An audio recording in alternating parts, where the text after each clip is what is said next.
Hello, everybody, and welcome to this episode of Mastering Midlife, How to Thrive When the World Asks the Most of You. I am your host, Mark Silverman. I've been waiting for this next guest for months since I read her book. Her name is Jody Vehr. She is the author of a book called Just Hit Send. It's called A Journey to Freedom, which we're going to be talking about. She's a graduate of the University of Santa Monica with a degree in spiritual psychology, which is one of the coolest things. The people I know who have gotten that degree are really such amazing people. She's the co-owner of Dream Manager, which she's going to be talking about, but where she helps other people manifest their dreams. Jody, thank you for being on the show. Thank you for having me. I too am excited about this.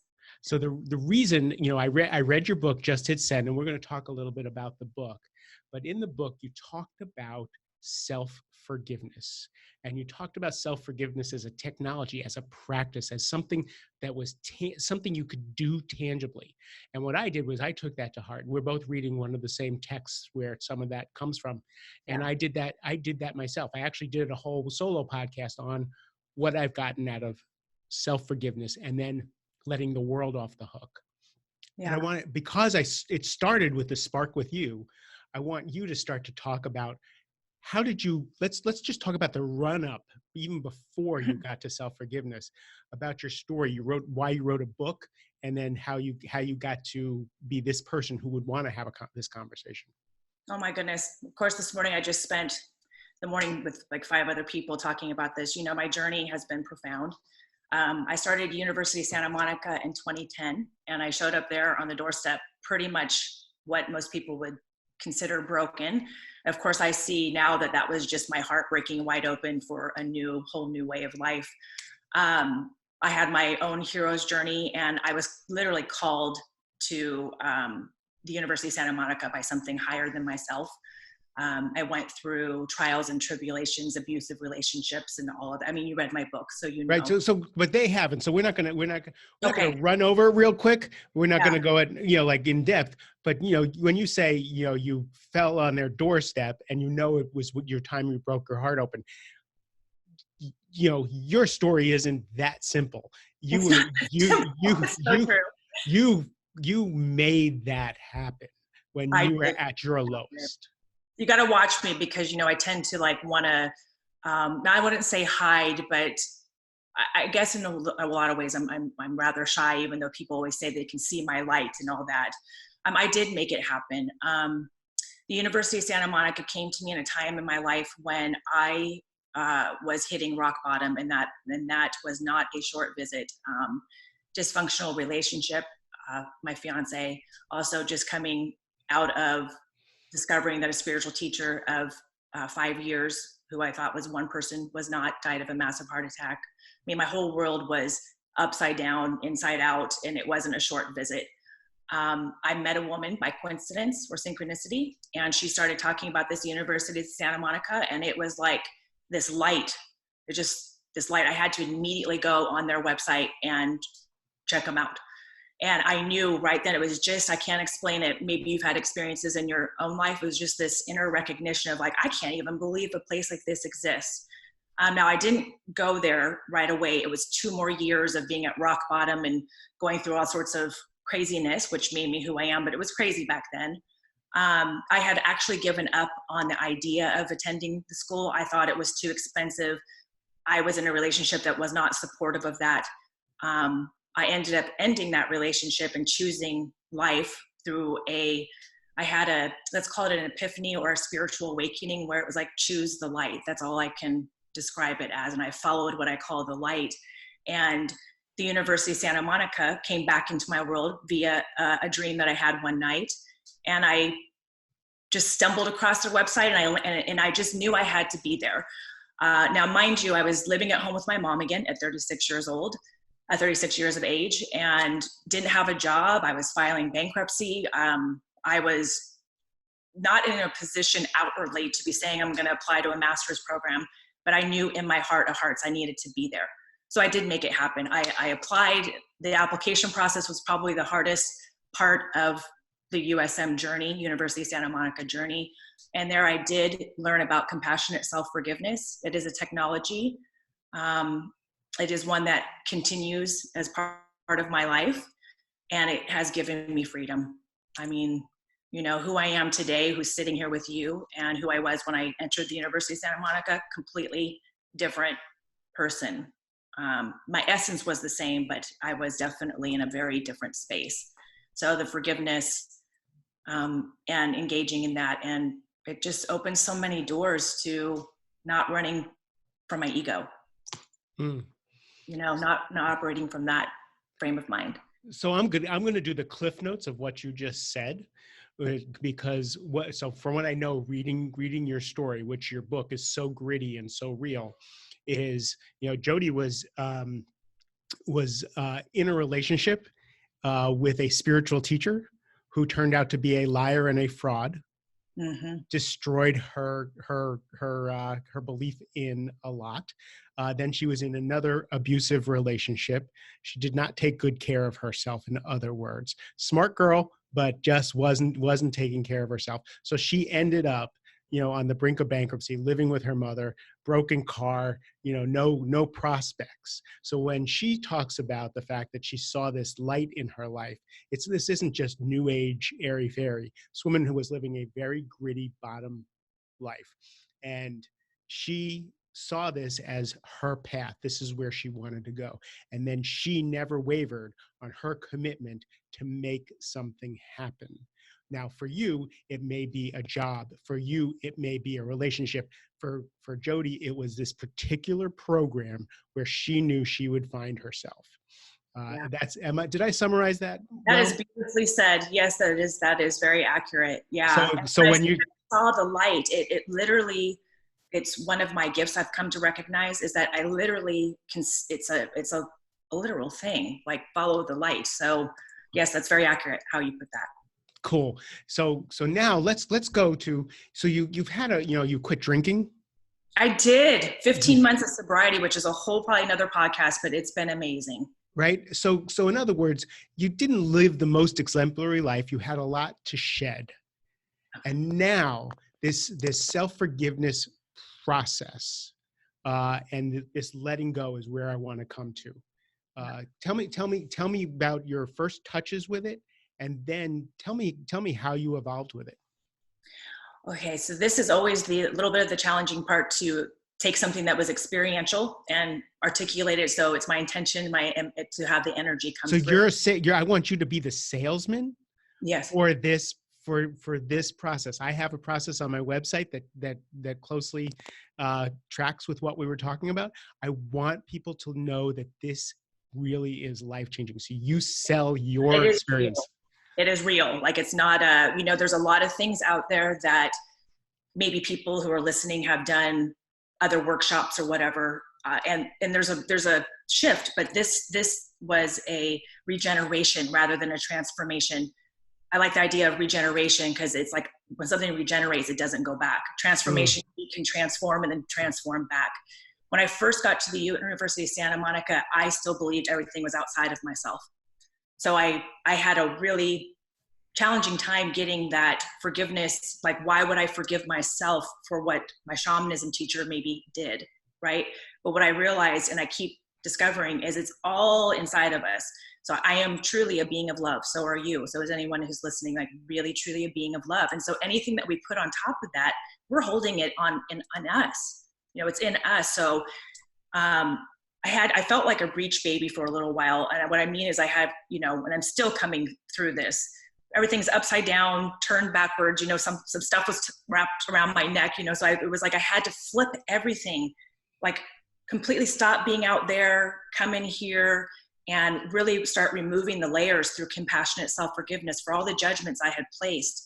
And it has opened such beautiful doors. Like, I truly see my ex-fiance, and it almost brings tears to my eyes, and my shamanism teacher as two of the biggest blessings and soulmates of my life, meaning that I would not want to go through that again. That was really, that was hard. There was a spiritual 2x4 came and woke me up.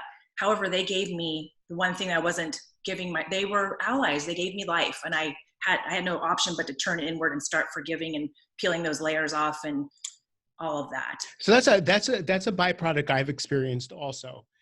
For me, with this self-forgiveness process, the things that I thought happened to me, the cliche, they happen for me. I now see that they happen for me. The things Yeah. that were in my life that I thought were negative, that I thought were horrible. And I've had a lot of what's so-called quote unquote tragedy in my life. And they happened for me. I am Isn't it who I am beautiful? because of them. And it's so beautiful. And it's as you start to shift, as you start to forgive these things and to see them in a different light, it's not just a complete, like a little perception change. You actually see the gifts in the Literally. tragedies that happen. Yeah. And see the purpose to it. And it's so freeing and opens the door to compassion. And I'm learning so much more every day about forgiveness. And I believe I say, I don't know if this is verbatim in my book, but it's always for us. And even when I coach people, even when they're in the midst of a rough season in their life, I coach them on, it is always for us, even when we can't see that, even when it can't possibly be true. Like you said, we get to a point, God willing, to be able to look back and see the gift in it all. But you and I know that from experience now, not just because we read it in a really pretty book. Oh, my whole journey has been experiential, and USM is University of Santa Monica is such a beautiful experiential journey. The platform that works so beautifully for me and still does to this day. I still go to classes to bring me home to myself. The teachers there, Drs. Ron and Mary Holnick, are extraordinary. They have been doing this, I think, for 40 years. So I feel so blessed to have studied with them at the, after 40 years of doing this. It's just they're masterful in assisting us in coming home to ourselves. So tell me about how someone's listening, they're in the car and they're going, all right, I want to forgive myself. I want to forgive other people. I would love to let go of these rocks. Yeah. Where do you start? Right. I immediately go to the technique of it, Please. and for me, it's in the languaging, because language creates everything. So really it's about realizing, and even if at first it may seem airy-fairy or whatever, but realizing that we truly are beings of love, joy, and peace. And as hippy-dippy as that might sound, it's actually very true. And so anything that we lay over top of that is a judgment.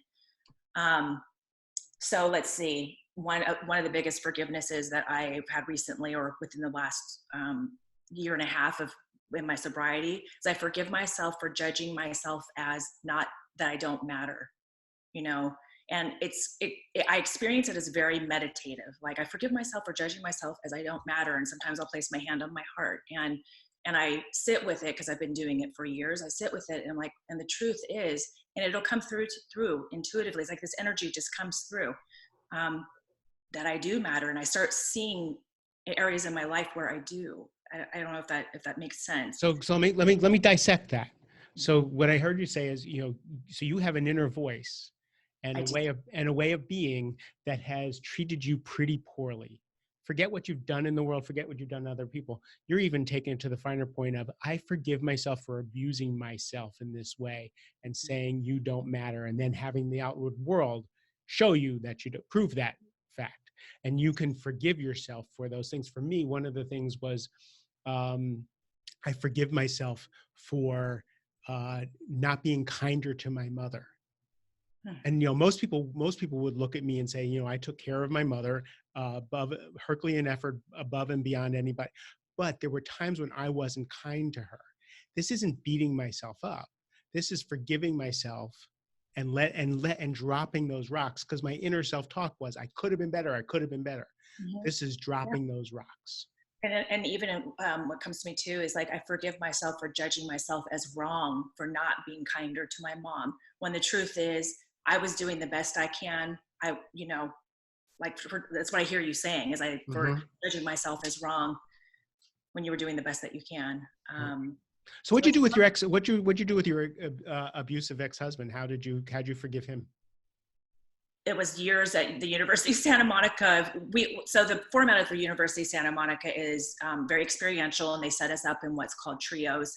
So there's 300 people in the room, and there's groups of 3. So we learn a skill or a technology, and then we go into the experience of one person sitting as being the client.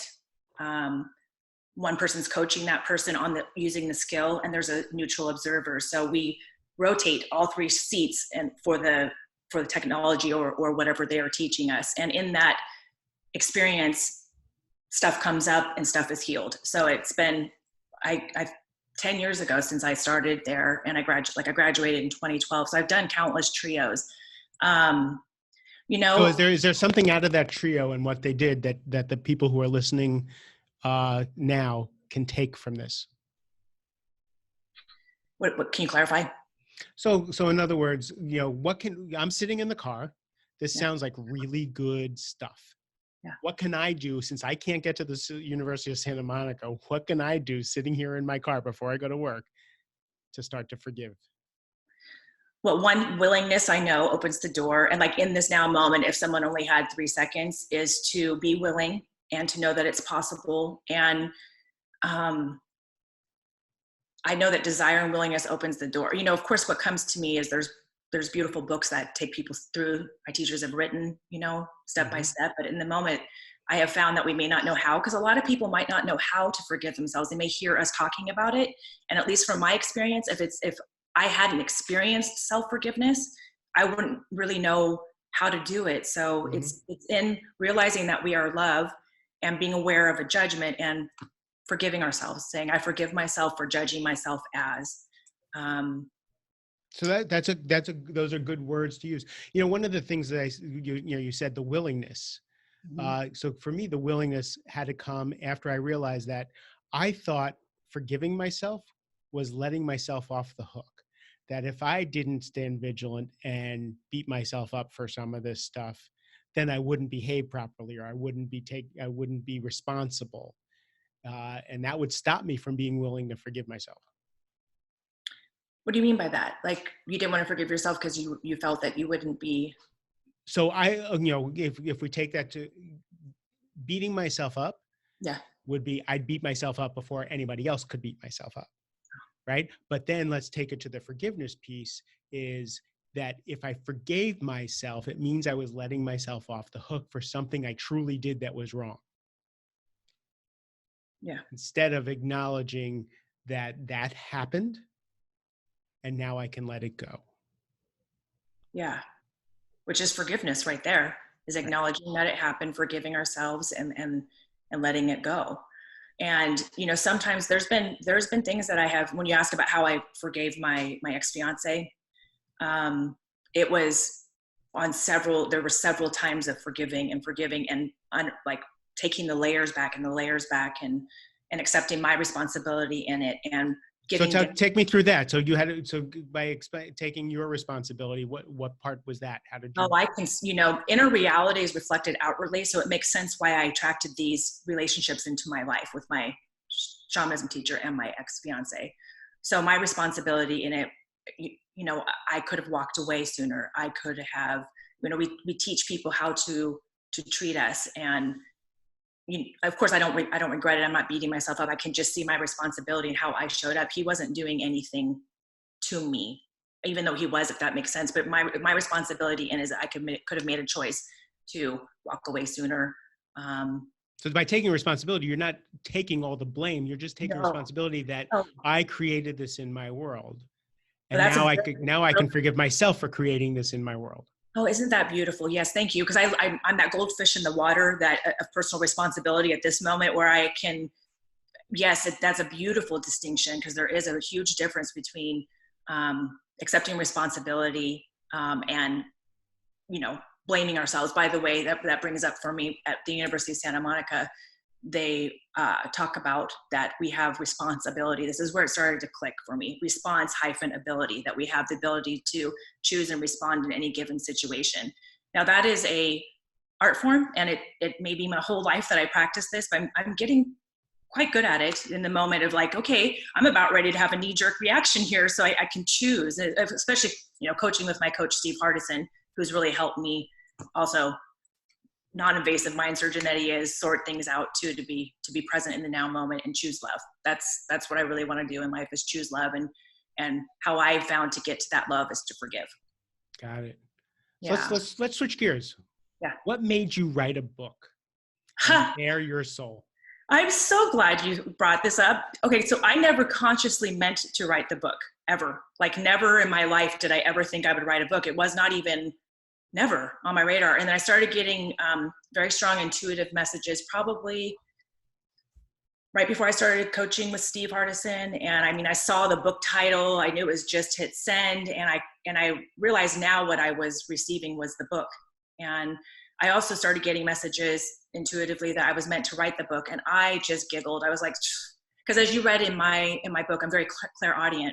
I speak to angels and guides, just like I'm talking to you. And it's been like that. And by the way, my favorite part about your book is they spoke to you and you ignored them. At first, I thought it was a little easy. You ignored them over and over and over again. And I did, by the way, I did that with the book. And I'm also, as a side note, Just It Sends becoming a movie. And I've been doing it with the screenplay a little bit too. But I kept getting intuitive messages that I meant to write the book, me personally. And I just completely ignored that, thought that was my ego. But well, as you know, long story short, I wrote the book. I did hire Steve Chandler, I'm sure you know who he is, to be the ghostwriter. So I was really trying to Really? Yeah, so this is an interesting part of the story. I really was resisting. There was no way I was ever going to write a book. I was so committed to my limitation. However, once I met with Steve and we, it was formalized meeting, and we came up with an agreement that I would send him the content via email, and he would just the writer would put it into a story. But he got my first email and requested a phone conversation, and he said, "I'm not touching this book."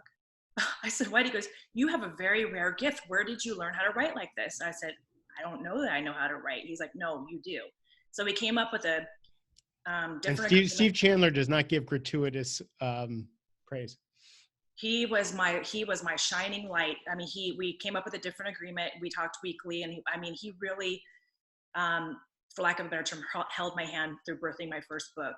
But he really, he's an angel to me, right? He really saw it, and so I wrote the book, and here we are. Now it's becoming a screenplay and going to be in the movie theaters as well.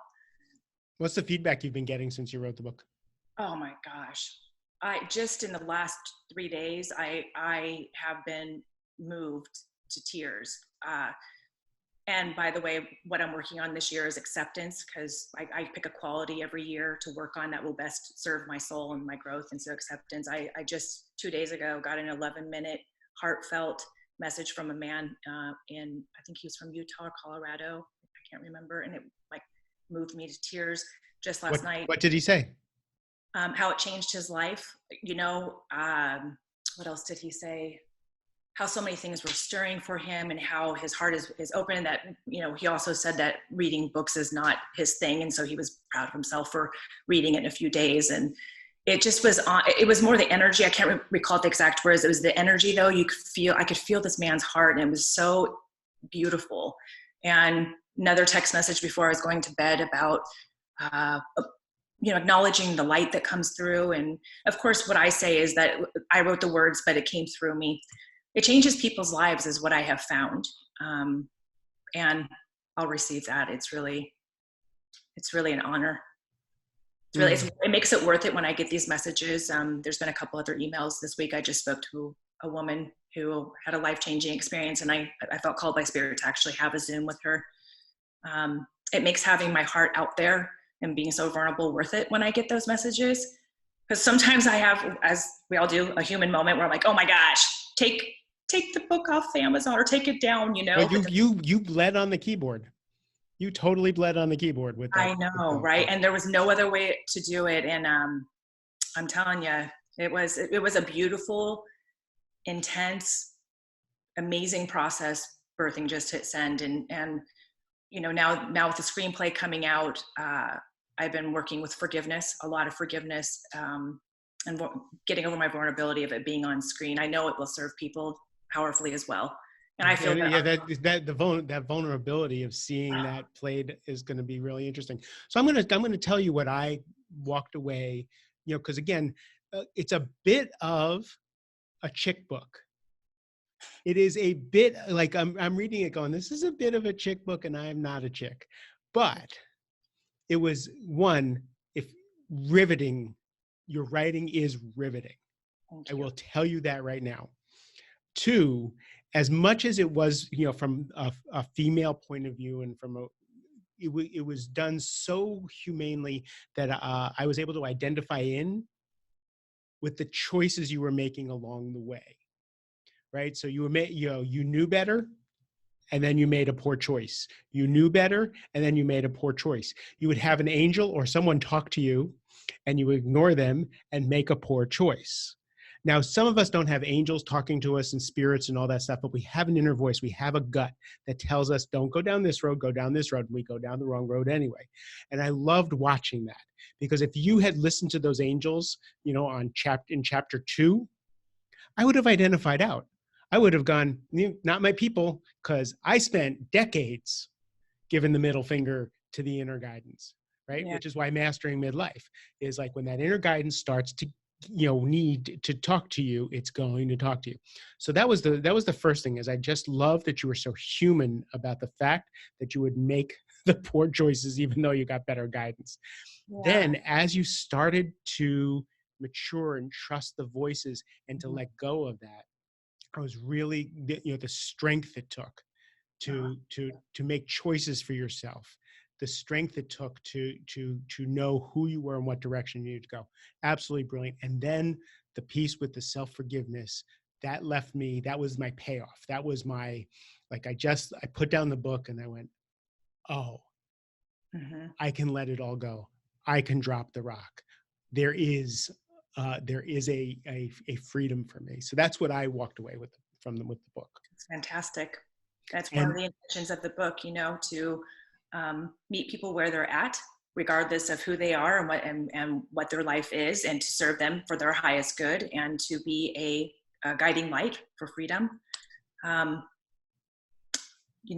why I'm here and on this path, and willing to have the courage to walk the path, so that I can assist other people in awakening. Like, on a soul level, I know that's why I'm here. Totally. So the book is called Just Hit Send, A Journey to Freedom. I really suggest that you purchase it and read it. I read it in one sitting, and I am not a fast reader, but it just takes you on a journey. It's really, really profound.